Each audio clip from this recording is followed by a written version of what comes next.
Hey guys, welcome to the Massive Iron Channel. I'm Steve Shaw. In this video, I'm going to talk about perhaps the original 5-3-1 program, John Christy's 5-3-1. We're going to look at his 2-day and 3-day per week workout schedule. Before I get into this topic, if you have any questions or comments, drop them down below. The best topic ideas I turn into videos just like this. If you want a PDF of this article, and I wrote this article many years ago. You can find it down below. Included in the PDF is how I would rework these workouts. So let's dive in. 5-3-1, everybody knows Wendler's 5-3-1. But years ago when it started to take off, I wrote an article about John Christy's 5-3-1. Now, John Christy was a very prominent strength coach. Wrote in the magazine Hard Gainer, had a pretty big name.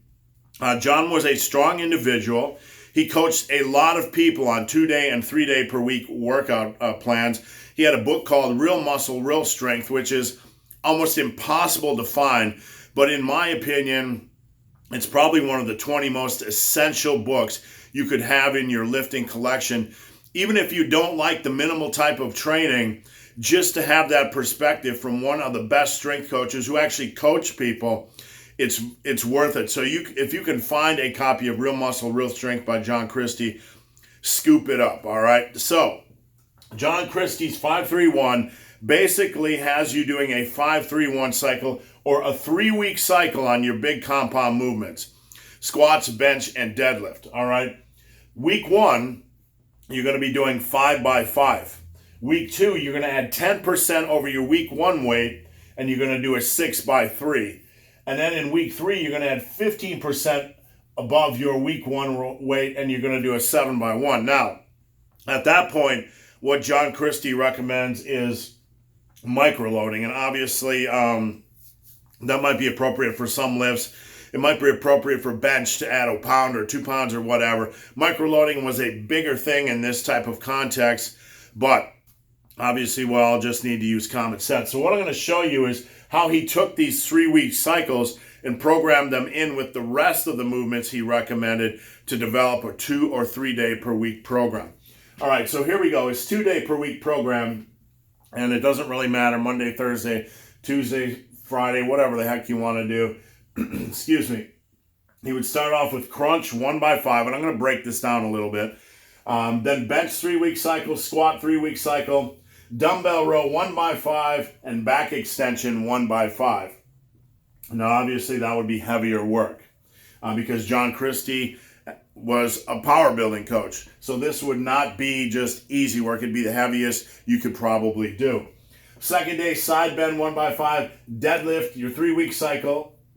And then you come back to bench. You're doing 3x5 with 80% of this day's weight. Then you're doing dumbbell row 1x5 and military press 1x5. Now the 3-day cycle, day 1 would be squat and bench for your 3-day workout. Day 1 would be squat and bench with your 3-week cycle.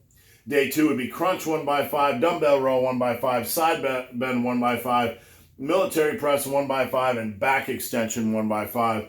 And your third workout of the week, deadlift 3-week cycle, and bench 3x5 with 80% of your day 1 weight. Now, looking at this, it's going to kind of smell funky. It's going to kind of look weird because there are some good and bad things about this cycle. And I'm going to break down my opinion, what I think is good and what I think is bad and what you should change. And again, if you want to see my workout variation, there's a PDF link down below to the complete article. Now, the good. I like this cycle. I really like this cycle. It's challenging. It's not easy. And it's just a fun variation. I like the structure. You have 25 reps, 18 reps, and 7 reps. It's well thought out as far as a volume cycle, as far as a 3-week cycle. So I'm a big fan of that. I think that is a really good thing, and I really enjoy that. I would recommend trying that if you want to try a 3-week cycle and you're in the early intermediate stage. I give it the thumbs up. Now, the rest of the programming, I do not like. I do not like at all. And I'm just being honest with you. And again, it's my opinion. Crunches 1x5, really don't see the value. Excuse me. I'm dealing with a little bit of lung issue. Crunches 1x5, I really don't see the value in that at all. I really, really don't. Dumbbell row 1x5, I mean, I do not like, dumbbell row is something I prefer to get in reps with, okay? Because most of us can get fairly strong. I got my dumbbell row up to like 270 by 10, and you know, there's just, to do a 5 rep max or do something close to your 5 rep max, it just gets a little ridiculous. There's not enough time under tension, in my opinion. It's just not enough rep work, heavy rep work, to really build a big, strong back. So I do not like the minimalist type of approach on back. And then back extensions 1x5. Again, you know, it's not going to do much. If you want to work on back strength and help your back strength for your deadlifts or squats or just overall core, that's just not enough work. I know the trend here was minimal, but this is way too minimal for my liking. The other day, side bends 1x5. Not a fan of side bends. It's something I did in the 80s. I don't think it's valuable for most lifters. Mileage may vary, and your opinion might be different. All right, so you got the deadlifts, which is good, and then we hit bench 3x5 with 80% of this week. To me, that's way too much of a step down in, as far as a percentage intensity, and it's way too much of a step down in volume. If you're going to step down 20% from your working weight here, you probably need to think about the volume and think about the sets and reps. When you're doing this really heavy work, 7 singles, that's going to be pretty intense. That's going to be pretty, maybe 90%, 87.5% of your 1 rep max or whatever. So taking a step down from 20%, that's still going to put you at 70%. Okay? So a 3x5 at 70% of your bench max, if you think about it, isn't a lot. So I'm not a fan of that at all. Again, we're back to the dumbbell rows, and we're back to the military press, or we're at the military press 1x5. The military press, I do not like low rep sets on military press, and obviously I'm just not a fan of that volume. You need more shoulder work than that during the course of a week. Now, a 3-day week program is basically the same thing, sliced and diced into a 3-day program. What are some of the holes in this program? Not enough shoulder work. Not enough back work, okay? And we have the horizontal row, but we do not have the vertical row or pull, which is a pull-up or pull-down. That's lacking in here as well. You take out things like the side bend, which are useless, and the crunch, which are basically useless, and this is useless. You got to add in more. You're going to have to add in more dumbbell row volume or more row volume in general, barbell, dumbbell, whatever you want to do, cable rows, okay?